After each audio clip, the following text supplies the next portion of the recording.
अस्सलाम वालेकुम बच्चों, class 7 subject general science, topic acids, bases and salts, and today our subtopic is indicators.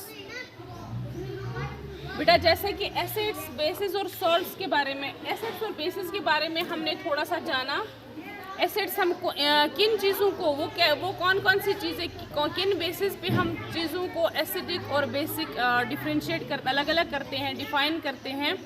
तो वो हमने देखा। जो एसिडिक चीज़ें होती हैं वो खाने में कैसी होती हैं, उनका टेस्ट कैसा होता है, they are sour in test.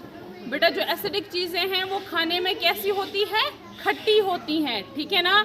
जैसे हमने टोमेटो की एग्जाम्पल पढ़ी, जैसे हमने लेमन की एग्जाम्पल पढ़ी, जैसे हमने टमारेंट की एग्जाम्पल पढ़ी, ऑरेंज का देखा हमने, विनेगर का देखा, एप्पल का देखा। These are all acids. ये क्या है बेटा, एसिडिक सब्सटेंसेस हैं ये, क्योंकि इनमें डिफरेंट ऑर्गेनिक एसिड्स पाए जाते हैं।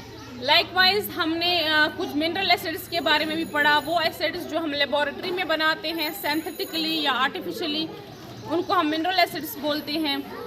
तो दूसरा हमने पढ़ा बेसिस के बारे में। बेसिस का टेस्ट कैसा होता है, they are bitter in taste, वो कड़वे होते हैं, and they are slippery in touch, वो स्लिपरी होते हैं टच में, ठीक है बेटा। अब मैंने परसों आपको बोला था कि हम हर चीज़ को हम टेस्ट की बुनियाद पे अलग अलग नहीं कर सकते, क्योंकि हर चीज़ का हम टेस्ट इसलिए नहीं कर सकते क्योंकि जिन चीज़ों का हमें टेस्ट चेक करना है, वेदर दे आर एसिडिक और बेसिक, अगर हम उनका टेस्ट करके चेक करेंगे तो वो हमें नुकसान भी पहुंचा सकते हैं।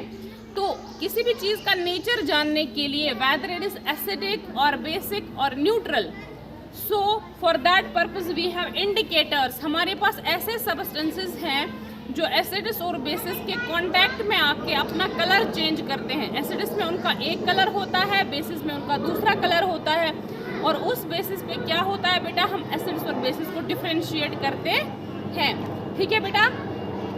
तो हमारे पास जो पहला हमारे पास ये है बेटा indicator, natural indicator, that is litmus. कौन सा है बेटा, लिटमस। लिटमस जो है ये एक नेचुरल डाई है। क्या है बेटा, litmus is a natural die. क्या है ये, नेचुरल डाई, यानी इसका हम सोल्यूशन भी बनाते हैं और इसको हम पेपर स्ट्रिप्स की फॉर्म में भी हासिल कर सकते हैं, ठीक है बेटा। तो ये लिटमस हमें कहाँ से मिलता है बेटा, ये हमें मिलता है लाइकेन प्लांट से। लाइकेन प्लांट से हमें मिलता है, लाइकेन प्लांट के एक्सट्रैक्ट से हमें मिलता है लिटमस, ठीक है। We get litmus from lichen plant, ठीक है बेटा। पत्थरों के ऊपर जो वो होते हैं ना, लाइकेन आपने देखा होगा, पत्थरों के ऊपर जो वो सफ़ेद कलर के छोटे छोटे से वो चिपके जैसे होते हैं, असल में वो लाइकेन होता है बेटा। तो उसी से हम ये लिटमस सोल्यूशन या लिटमस डाई जो है वो ऑब्टेन करते हैं। अब हम देखते हैं कि इसका अपना कलर क्या है। ये जो लिटमस सोल्यूशन है हमारे पास, which we use as an indicator, इसका अपना कलर कौन सा है। तो बेटा इसका अपना कलर होता है पर्पल। कैसा होता है बेटा, इसका अपना कलर होता है पर्पल। कैसा बेटा, कैसा कलर होता है बेटा, पर्पल, ठीक है। वो लिटमस सोल्यूशन जो है इसका अपना कलर कैसा होता है, इसका बेसिकली कैसा कलर होता है, पर्पल कलर, ठीक है बेटा।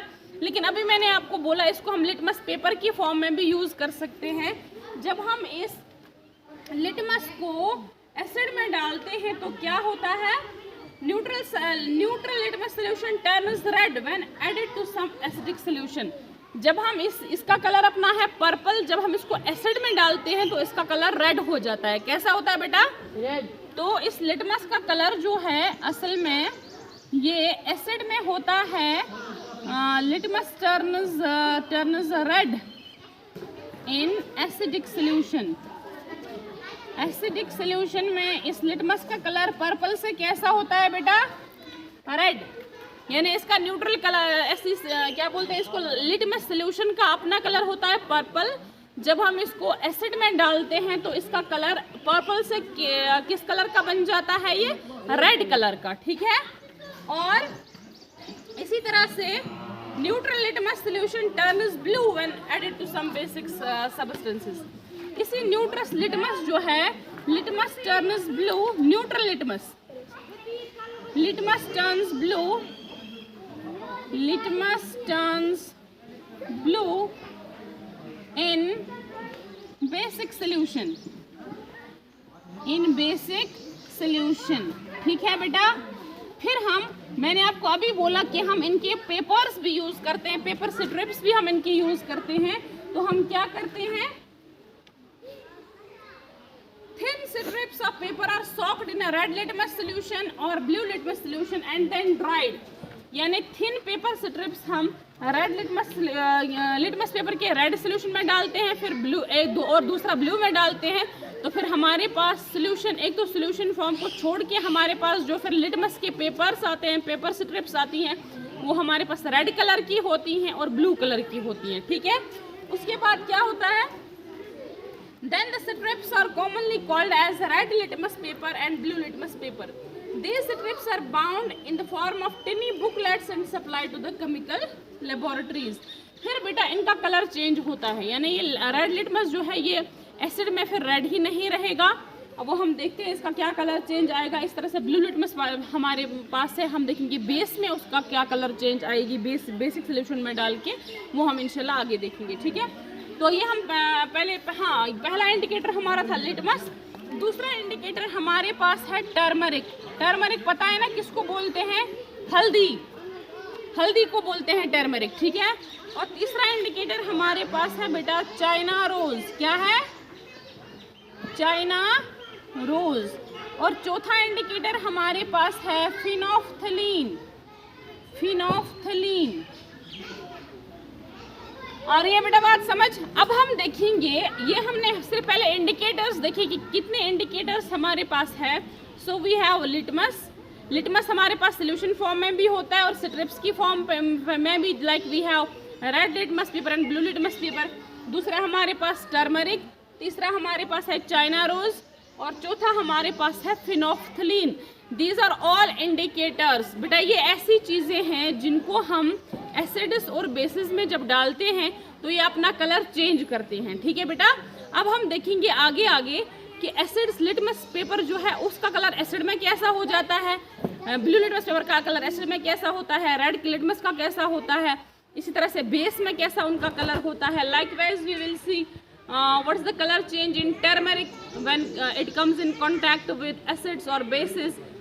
Similarly, we will check the color change in China rose when it comes in contact with acids or bases, and likewise we have phenolphthalein। These are beta all indicators। यानी ये हम देखेंगे अभी आगे कि इन इंडिकेटर्स में क्या क्या कलर चेंज आती है जब ये एसिड्स में इनको हम डालते हैं या जब बेसिक में। एसिड्स में इनका एक कलर होता होगा अपने कलर से चेंज होके, और बेसिस में इनका दूसरा कलर चेंज हो जाता है। ठीक है ना। अब कुछ सब्सटेंसेस ऐसी हैं जिनको हम इन इंडिकेटर्स में डाल के भी उनमें कोई कलर चेंज नहीं आती है। सो दो substances are called as neutral substances. Clear बेटा।